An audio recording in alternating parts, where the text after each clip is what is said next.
Hello friends, in this video I'm going to do the solutions for MathSat. Though the aspirants who are looking for to crack maths, especially for SAT math, they can easily work out this solution that I'm going to do. I've taken SAT practice one test, so let's just solve few problems. First one question is based upon the algebraic equations that we have. So it is x minus 1 by 3 equals to k, provided we have k is equals to 3. So what you have to do is you just have to plug in this value over here and get the value of x, which is our independent. So remember, this is what we have, x minus 1 by 3 equals to k. As I told you, the value was of k was given to us. I just substituted it in that. Upon multiplying this entire thing with 3, like this one, or else you can transfer it to the other side. Either way will give you the answer. This cancelled out, you're going to get x minus 1 is equals to 9. The option is 9. Among the answers, you can select 10. That's what we have it over here, if you could see. So this is what your answer is. Moving on to the next question that we had. Second one, I is equals to root of minus 1. We know the value of I is iota, that what we call root of minus 1. What is the sum? 7 plus 3i plus negative 8 plus 9i will give us. So what you have to do among this particular expression that we have is segregate the terms that are like terms, or what we call. So the numbers 7 and minus 8 will give you minus 1, okay, and 9 plus 3i, which will give you 12i. So basic thing is minus 1 plus 12i. And what is I given to us? It's root of minus 1. So just write 12 root of minus 1. Check your answer in it. What would be the answer? Minus 1 plus 12i. Even that is enough. So answer A would be your correct answer. You just select answer A. That is your correct answer. This one, minus 1 plus 12i. So it's very simple. Now moving on to the third question that you see. On Sunday afternoon, Herman sent M text messages each hour for 5 hours, and Tyrone sent P text messages each hour for 4 hours. Which of the following represents the total number of messages sent by Herman and Tyrone on Saturday afternoon? Since there are two persons, Herman and Tyrone, and they did M text, so we don't know what is that, but they did it M messages for 5 hours. So it means C option is correct over here. You cannot multiply it because both persons are different and we don't know what is that particular exact number. Okay, that's why 5 into M and the combination of 4 the other person with P messages, you have to just combine it. So the option is C. Moving on to the fourth question, if you could read, you can see over here, Katie is a repair technician for a phone company. Each week she receives a batch of phones that need to replace. The number of phones that she has left to fix at the end of each day can be estimated with the equation. This is the equation that is given to us. P is equals to 108 minus 23D, where P is the number of phones left overall, and the D is the number of days that she has worked for the week. Okay, it could be 5, it could be 4, whatever.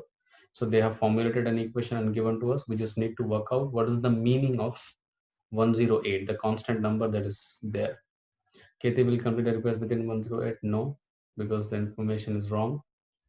And then Katie repay starts each week with 108 phones to fix. Yeah, that is bang on correct. So option B is the correct one, because start of the day, if we take it as 0, because number of days at the start of the week, the number would be 108, because whatever weeks, whatever number of days that she's going to do, we'll just times it and then subtract from 108. So basically 108 is the number each week she starts off with. Okay, so answer is B. Moving on to the next set of question that is there. Again, we have an algebraic expression. Which of the following is equivalent to the expression above? Which one is equivalent among this option? Definitely this rules out, because the reason why I say is, if you could see here, x square y, negative of negative, which makes it positive, so we get 2x square y. Okay, and then we have an expression 5x square, negative and positive will give it negative, so 5 minus 3 is 2. So we are getting two answers with different terms, x square y and xy square. So there will not be, this answer is ruled out. Even this answer also rules out.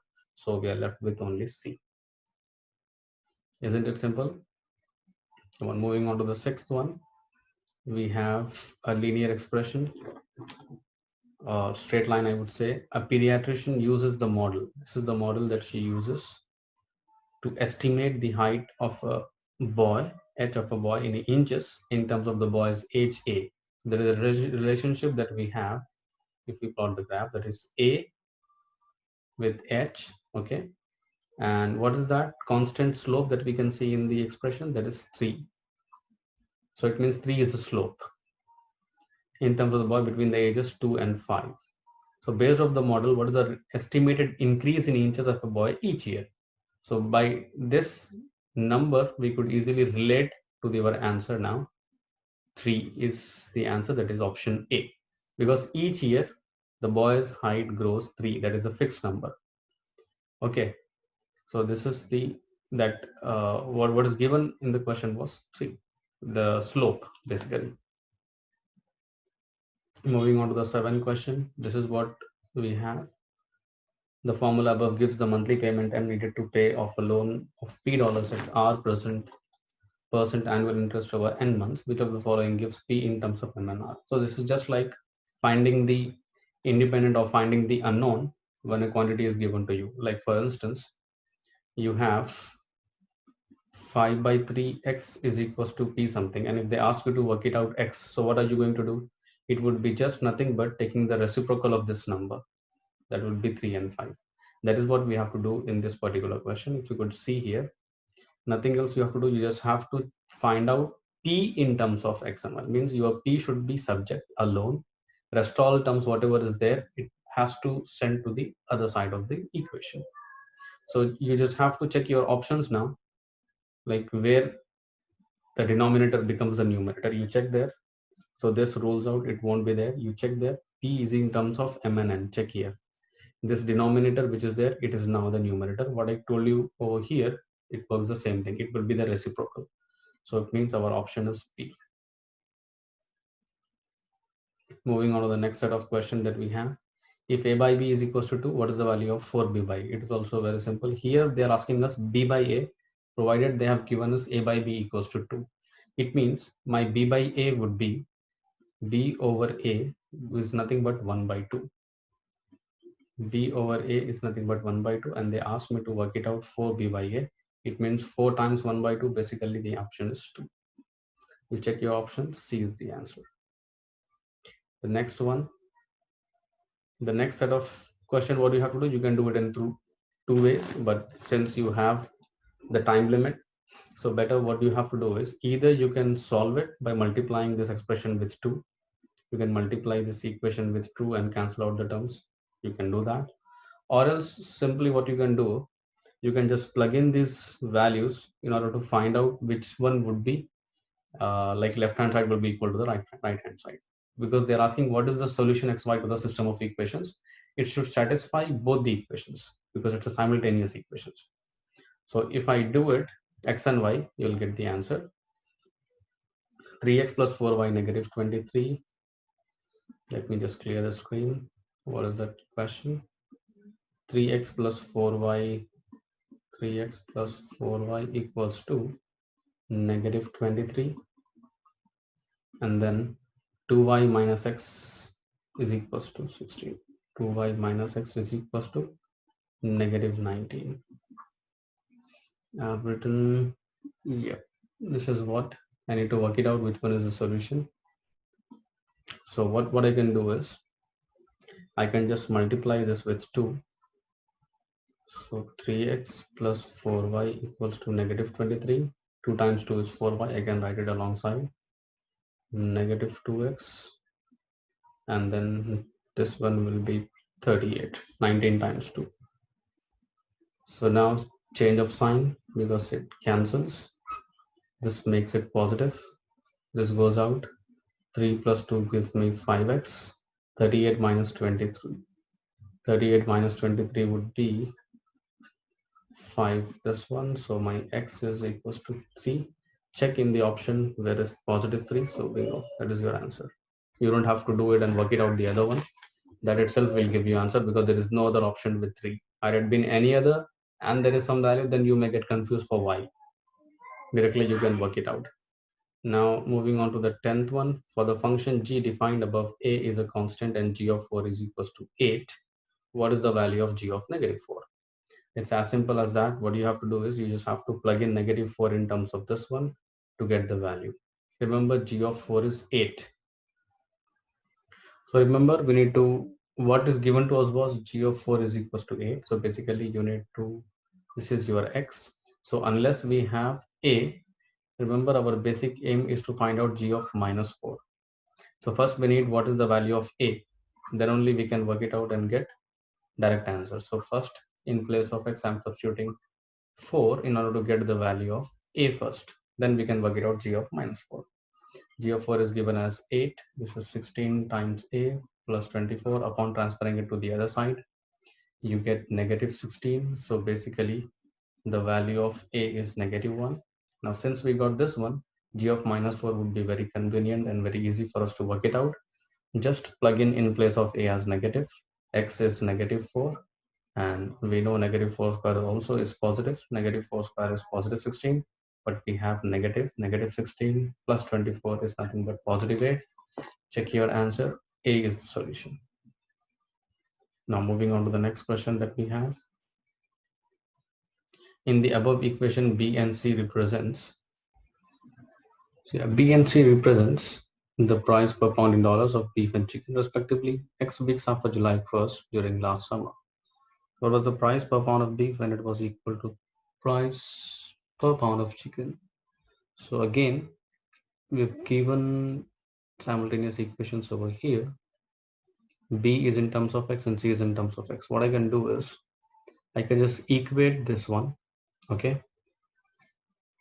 But I have the decimal thing, which we need to be a little bit careful while doing such questions. So 2.35 plus 0.25x, just write it down, plus 0.25x. Since I have both in terms of x, 1.75 plus 0.40x. Since you have to be, as I said, a little careful when you have the decimals, but I could find that they are like decimals because after point there are two places of decimals. I'm just multiplying it with 100 to each, okay, both the left hand and the right hand. So it would give me a whole number instead of the decimal, which makes my work very easy. Now I can bring x like terms together. So 235 minus 175, likewise 40 minus 20x. It means I'm going to get over here 40 minus 20 is going to be 20. 40 minus, sorry, 25 it is. So it's going to give me 15x, whereas 235 minus 175 will give me 60. Dividing by 15 will give me answer 16 over 15. And this is x, whereas x is equals to 4. But now I have to check the options. The options is given in terms of, again, the dollar price. So I just plug this value x in any of this one. So let me just put it in the top one. Over here, 2.35 plus 0.25 times 4. I know 0.25 itself is nothing but 1 over 4. Okay, 1/4. This goes out, cancelled. So you get 2.35 plus 1, which is $3.35. Can check your solution. This is the option D. Moving on to the next question that we have.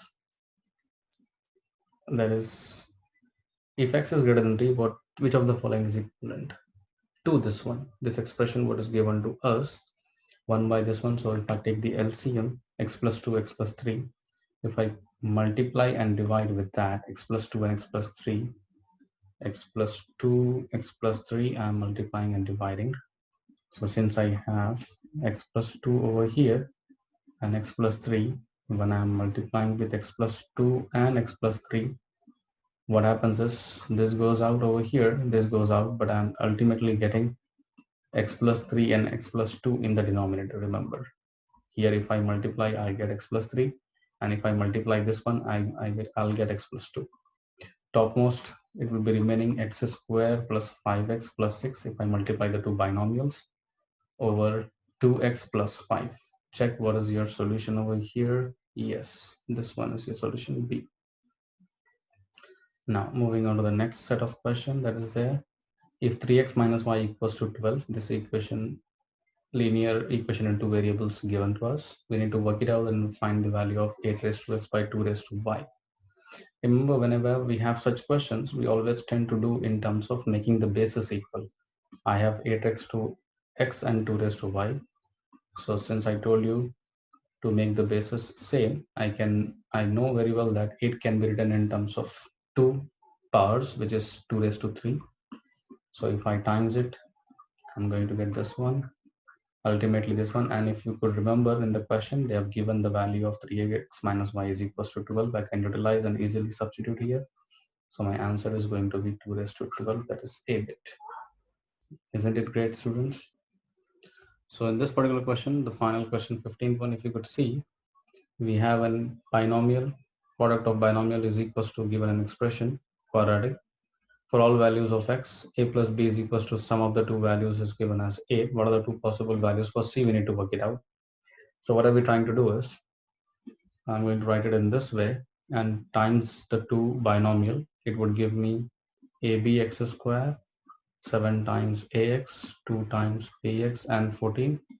Now, upon writing this expression intact and equating the coefficient of x square, x and all, you can see 14 is equals to 14. So it doesn't make any sense. Take ab is equals to 15, coefficient of x square we are equating. Now here x and x is common. So if I equate, I'm going to get 7a plus 2b is equals to c. Remember, I need to work it out and get what is the c possible values, two possible values. And we have a clue given to us is a plus b is equals to 8. So either a would be 3 and 5 and 5 and 3. Which one? We need to just work it out, because the product 3 and 5 is also 15. So you don't have to wander here and there for the answers. Just apply the logic. Now 7 times a if you keep, 2 times 5 if you can keep, what value you're getting to be? 21 plus 15, it is going to give you, sorry, 2 5s are 10. So it is going to give you 31.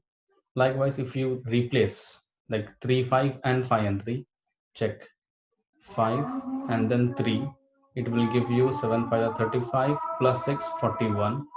Now if you can see here the values for your option 31 and 41, this is your answer. Now if you look carefully, the 16th question, we have t is t greater than 0 and t square minus 4 is equal to 0. What's the value of t? So t is a positive number and we had an expression t square minus 4 is equals to 0. We need to work it out the values of t. So if I could replace it or shift it to the other side, I'll get square root of 4, which I know it is positive and negative 2. Since it has to be greater than 0, so negative number rules out. So your answer would definitely be only positive. T will be only plus 2. Whereas 17th question, you read it and check. A summer camp counselor wants to find the length x in feet across a lake represented in the sketch above. This is the diagram that is given to us. We need to work it out and get x. The length represented by AB, EB, okay, BD and ED sketch would remain to be 1800. Okay, this is 1800. This particular region is 1800. Remember, I'm just writing it. It's not working. Okay, 1800, and this is going to give you 14. Let us draw it over here and work it out. So this was given to you by 1800. This relationship is 14 this side, and B to D is given 700, and this is what 800. And if you could see here, they said intersect, and we know opposite, vertically opposite angles when they intersect the same, and this they are parallel lines. So what happens is you have alternate angles equal, yeah. So it forms a similar triangle. Basically, these two triangles are similar, and we know the property of similar triangle is the lengths of the sides are in proportional. So if you see 700 for this smaller triangle, so this is going to give you the twice. Okay, similarly, if it is 800, what would be this side? So it's easier for us to guess. Double, it means 1600. So that's what you have to write over here. The value of x is nothing but 1600. Moving on to the next question that we have. According to the system of equations, simultaneous equation that we have, linear equation in two variable x and y, what is the value of x? We need to work it out. So let us just explore it. How can we do it? X plus y is minus 9. So x plus y is equals to minus 9. And another equation we have x plus 2y is equal. So we need to work it out, the value of x. So what I'm trying to do is I'm representing this equation in terms of y. So it would give me minus 9 minus x. This y value, which we have represented the entire equation in terms of y, I'm going to plug it in the second equation. Since we need to work it out, the value of x. So that entire equation will be in terms of x. It would be very easier for me to work it out. It's called as basically substitution method. X plus into minus minus, that is 2 9s are 18. Again, positive negative will give me negative, multiplying by 2 2x. Since I have like term over here, positive 1 and negative 2 will give me negative 1. Upon shifting it to the other side of the equation, the sign changes, positive 8. So minus x will be equal to negative 25 plus 18 is nothing but negative 7. Because of equality, the sign goes out. Our value is x is equals to 7. So here you can write x is equals to 7. Moving on to the next one. In a right triangle, one angle measures x is d, where x sine x degree is 4 by 5. What is cos 90 minus x? We need to work it out. Let's just prepare a triangle. Remember, he said sine x degree is nothing but 4 over 5. We know opposite over hypotenuse is the SOHCAHTOA technique, okay, that we have. So sine opposite by adjacent, cos adjacent over hypotenuse. Sine is opposite over hypotenuse, sorry. Cos is adjacent over hypotenuse, tan is opposite over adjacent. Since sine x degree is given 4 by 5, we need to work it out 90 minus x. So we know it's a right triangle. If this is x, certainly this region will be your 90 minus x. So he asked what would be cos of 90 minus x. So based upon this one, its adjacent is this one, not this one. If they had cos x, my adjacent would have been this one, unknown, which can be done by Pythagoras. Now since they asked cos of 90 minus x, so my adjacent would be this one, and hypotenuse is 4. 4 upon 5 you have to divide. So 4 upon 5 is nothing but 0.8. So the answer for this one is nothing but 0.8. Okay. Moving on to the final question, that is the 20th one. They have given us a question in terms of radicals. If a is equals to 5 root 2, what is the value of 2a? I'm going to clear this. Remember, they have given the value of a as, let me just check it again. A is 5 root 2. So a is 5 root 2 and 2a is equals to root 2 within the radical x. I need to work out the value of x. After substituting the value of a, which is given 5 root 2, I can write root 2x as root 2 into root 2, because in multiplication we can separate the root. It would be 10 root 2, this one, up based upon the equality. In multiplication we can cancel out the like terms, so I'm going to get this one upon squaring, because I'm interested in x, not with the radical. So I'll get root x squared, 2 and root gets cancelled, x is equals to 100. So the answer for this is nothing but x is equals to 100. So by this we have done sample practice test for MathSat. I hope you liked it. Please like, share and subscribe. Spread the knowledge.